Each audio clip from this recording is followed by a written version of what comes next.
of the veil means that the energies on the astral plane, which are not the same as the physical, in the astral plane, they do not need to eat. They do not need to sleep. I don't know what they do, but they don't require the physical limitations and BALMs, B-A-L-M-S, of those physical limitations that we have here. But the more we realize that the energies of the astral landscape are permeating the physical, and you can make contact with them and live off those energies, feed off those energies, then you are arriving at an amazing new situation for human culture.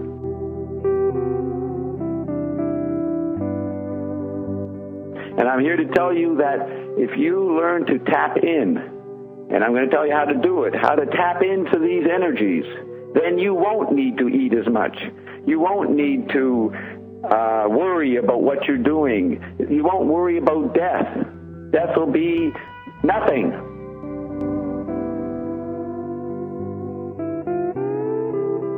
We're basically going to realize we don't die. We do move to the other side if we choose to, but then we come back. And the more this membrane is shrunk, is permeated, is evaporated, we're going to remember the question, is there life after death becomes, is there life before death? And either term, life and death, becomes meaningless, because you're going to wonder, you're going to experience the question of, are you even anywheres?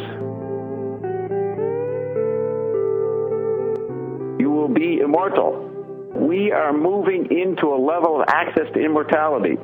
Now, here's a practical way to begin to deal with this, because the average, or anybody, even me, can't do this immediately.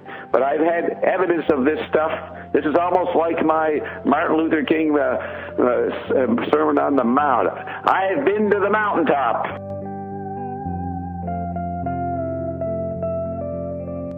Well, I've been permeated. I have talked to the dead have talked to me, and to the degree I believe it, the important message is that this is a whole new effect happening in human cultural evolution. This is not to be seen as a hope. I don't want to create an illusion, but it's going to be exciting as we learn how to access this.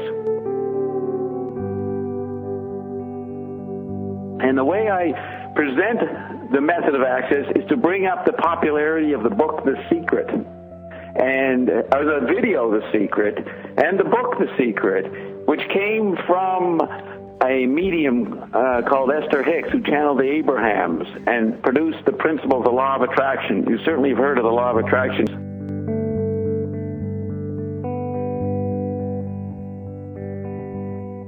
It's a popular meme. It's like many people would be disgusted at its permeation of the culture now. It's like a fad. It's just people have heard it, they acknowledge it, and think they're doing it.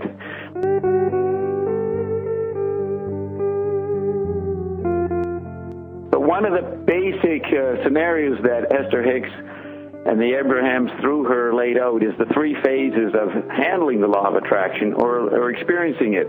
It began with the first level is ask what you want, what you wish for.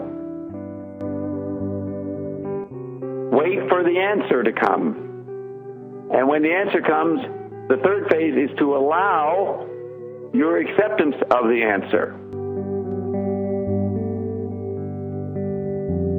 Getting in alignment with it.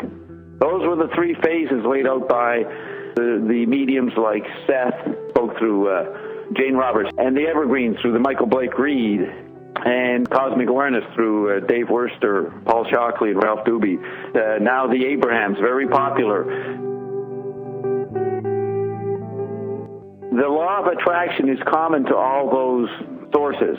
It's like a milkshake with different straws going into the milkshake. Each one of those mediums is a straw into the same milkshake, the same source.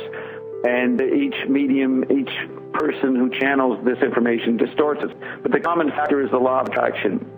And that you ask, you wait for the answer, and then you allow yourself to accept the answer or exploit the answer or to have your wish fulfillment.